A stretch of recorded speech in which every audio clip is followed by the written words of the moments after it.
Hi guys, good morning. Welcome to my channel. Ito guys, bali maglilinis tayo ng ating tank ng ating ARC. Yan. Update ko kayo mamaya guys kung paano tayo maglinis ng ating ARC.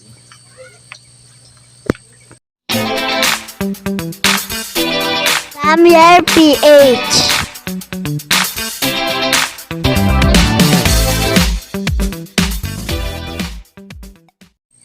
Yan guys, bali wala tayo nakita na buried female guys, pero meron na siyang mga sign yung iba dito na malapit na mag-itlog.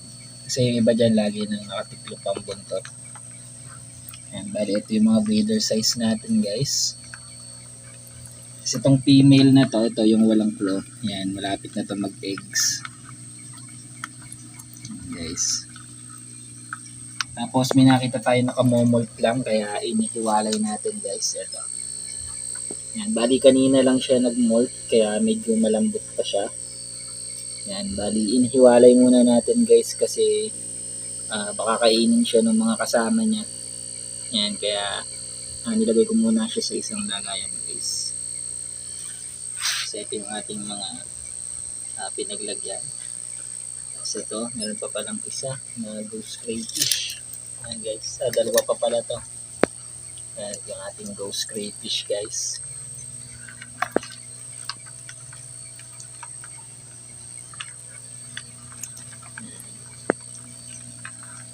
Bali yung magkakasama kasi ito sa isang tank.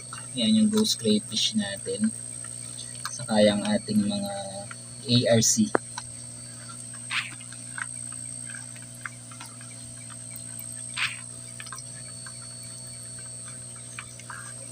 Guys, bali malalaki na nga ito guys, itong mga breeder. Kung makikita nyo ito guys.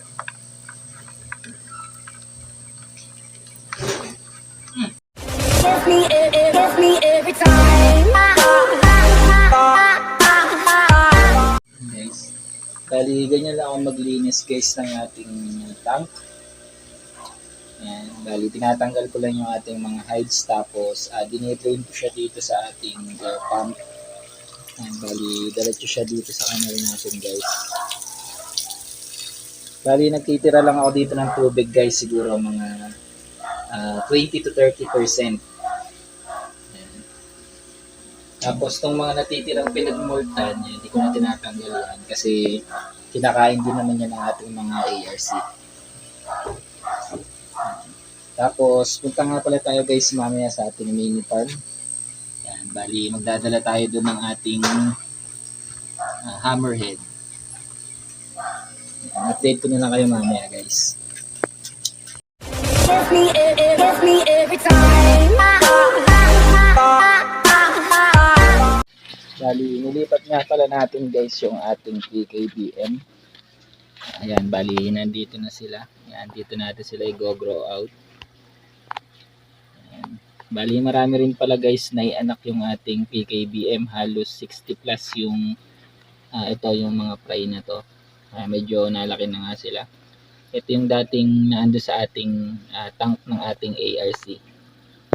Yan, bali nilipat ko na nga sila, inihiwalay ko na, bali lahat sila dyan, PKBM na lang yan. Yan guys.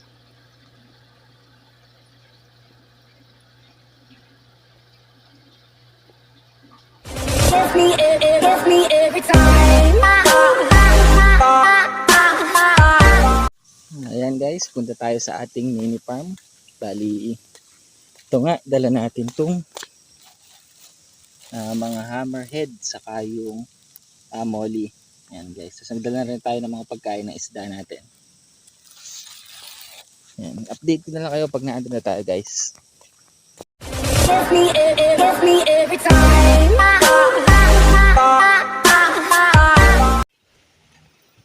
Yan guys, andito na nga pala tayo sa ating mini farm.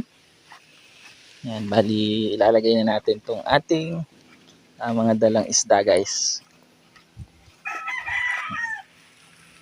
Bali yung molly, acclimate muna natin.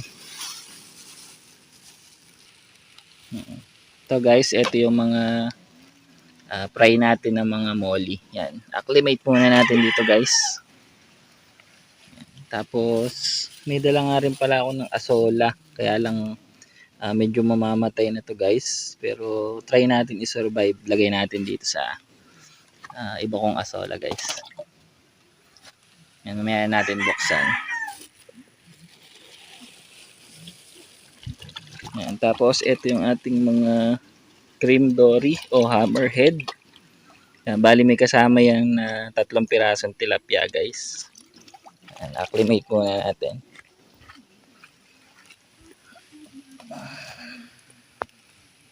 Yan guys, balikan natin mamaya pag pwede na natin silang i-release. Give me every time. Yan guys, pakain muna tayo ng ating mga kalapangit guys. Mga gutom na to.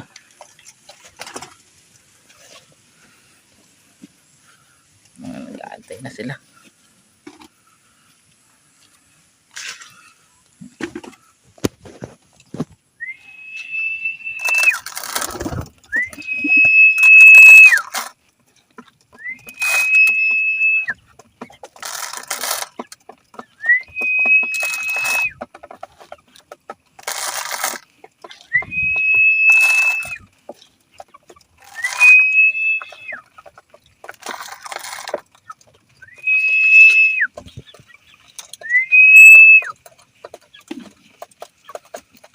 Yan guys, ito yung ating mga kalapangit guys.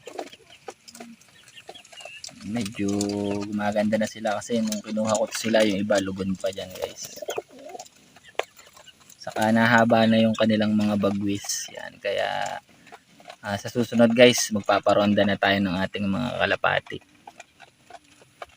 Bali yung iba kasi dito yung mga young bird, yan yung mga hindi ko tinanggalan ng bagwis. Kaya yan, nakakalipad-lipad na yan sila.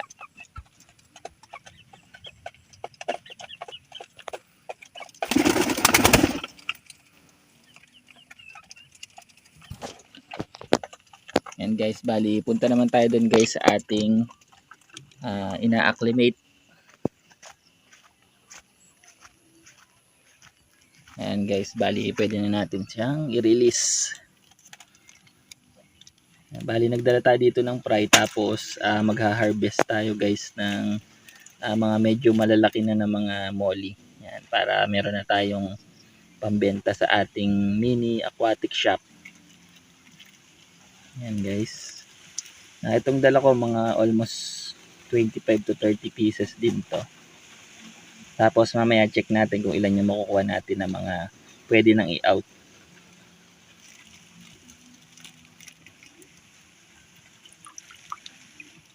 Ayan guys.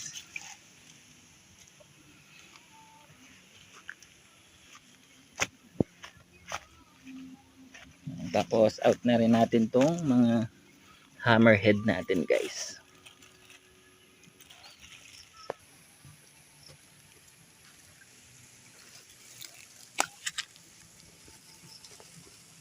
Medyo napahigpit guys yung last din natin. Mahirap tanggalin.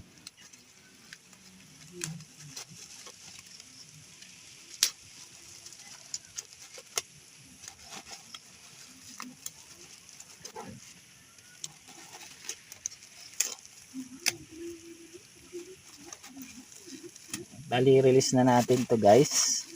Itong ating mga hammerhead. Saka may 3 tilapia dito guys. Paanak ko na yung tilapia dito. Bali lumaki na lang to doon sa ating rep tub. Kaya lalagay na lang natin dito.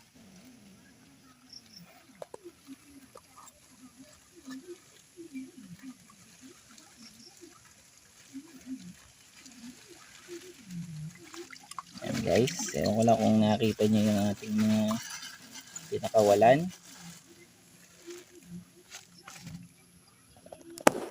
Guys. Bali may aeration nga pala to guys. Kung hindi nyo napapansin. Meron tayo dito solar. Ayan yung medyo naburubok na yan. Ayan, solar yan guys. Bali dito nakakonect. Ayan Yan guys, ito yung solar niya. Kaya ayun, kung mapapansin nyo guys, ayun yung nagbabubbles na yun. Yun yung ating aerator dyan guys.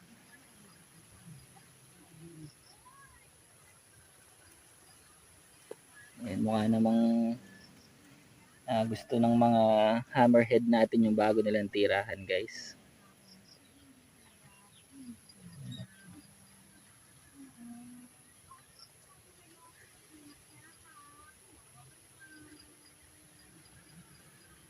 Yan, sa hindi nakakaalam guys, itong hammerhead or pang gaseous, ito yung ginagawang mga fish fillet guys, yung kung tinatawag na cream dory. Yan.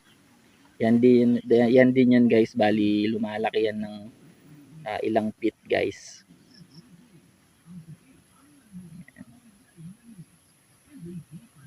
Try muna natin na palakihin sila dito guys. Ito nga pala guys, nadagdagan na yung ating rabbit. Ayan. Male and female na yan. Bali, kulang pa kasi ako sa kulungan. Sa susunod kasi, ihihiwalay ko yung male sa yung female. Para pag gusto natin mag-breed, mas mabilis natin sila mabibreed. Ayan guys. Lalaki niyan. Tapos meron din tayo dito guys na maliit pa. Ayan. Bali, hindi pa siya nakakain ng damo. Kaya inihiwalay muna natin siya. Siguro mga 2 weeks yan guys. Pwede na natin siyang pakainin ng damo. Bali, kahihiwalay lang kasi dito doon sa kanyang mother. Ayan, obserbahan pa natin guys.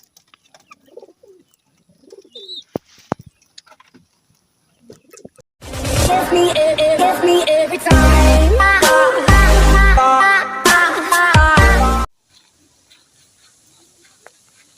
Ito guys, meron tayong magic fruit dito. Ayan, medyo nalaki na guys. Ayan, medyo may bulaklak na to.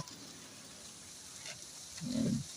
Sa mga hindi nakakaalam guys, ito yung magic fruit na pag kinain mo yung bunga nito, lahat ng kakainin mo guys, matamis. Kunwari, uminom ka ng suka or kumain ka ng mangga na maasim, ang lasa mo doon guys ay matamis. Yan, ito yan, magic fruit. Yan, may tanim tayo dito guys sa ating mini farm. Maganda tong pakain sa mga manok. Yan. Kinakain nga rin pala to ng mga isda guys. Kahit kalapati guys, nakain nito. Yan, kaya magpaparami tayo nito. Yan guys. Yan, bigayan ng tropa natin. Mabilis yan dumami guys sa loob ng 1 week yan. Bali, magmumultiply ng bilang yan guys. Magkukulture tayo nito, asola. Yan. Bali, ang mga 10 pieces lang guys yung binigay niya sa akin. Ayan, mga 3 days, 4 days pa lang to. Ayan, halos na triple na nga guys yung dami ng ating asola.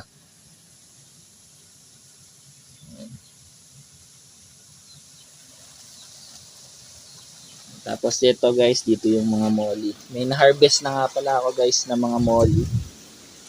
Ayan, bali iuwi ko mamaya sa ating bahay at pwede na ibenta.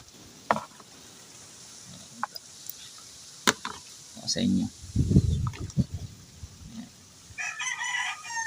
Siguro mga ano to guys, mga 30 pieces tong nahuli ko. Ayan, mga market size na to guys.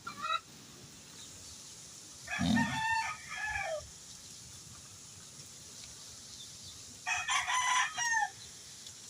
Mabilis din dumami ng ating mga water lettuce guys. Yan. Ito nga pala yung mga ganito guys. Pag may bumibili sa mini aquatic shop ko, yan, binibigyan ko ng libre ng mga guppy grass guys, saka mga ganito. Yan. Mabilis naman dumami to guys, lalo pag naaarawan. Kiss me every time. Ito na yung mga nahuli natin guys na mga molly. Bali, Binilang ko to, naka 35 pieces guys. Ayan, ang benta ko nito guys ay 10 pesos isa, kaya kung 35 times 10, yan, may 350 pesos na tayo guys. Yan, kaya mabilis lang din pagkakitaan guys itong mga molly. Yan, mabibili kasi yan sa mga bata guys, kasi hindi na kailangan ng mga aerator nito guys. Kaya sa mga bata, yan ang mga laging binibili nila, saka mga gapi. Yan, yung mga ornamental fish na to guys. Yan, bali, yan, iuwi na natin yan sa bahay guys. Kiss me every time. Ayan guys, bali andito na tayo sa bahay guys. Dito ko na nga pa natatapusin yung video ko guys. Update ko na lang kayo sa mga susunod na video natin. Yan, maraming salamat guys sa mga nanood, at sa mga di pa nagsusubscribe, please subscribe guys. Palike na rin ang ating mga video and pa-share. Maraming salamat guys. God bless. Peace out.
Bago ka pa sa channel ko, baka naman like, share, and subscribe.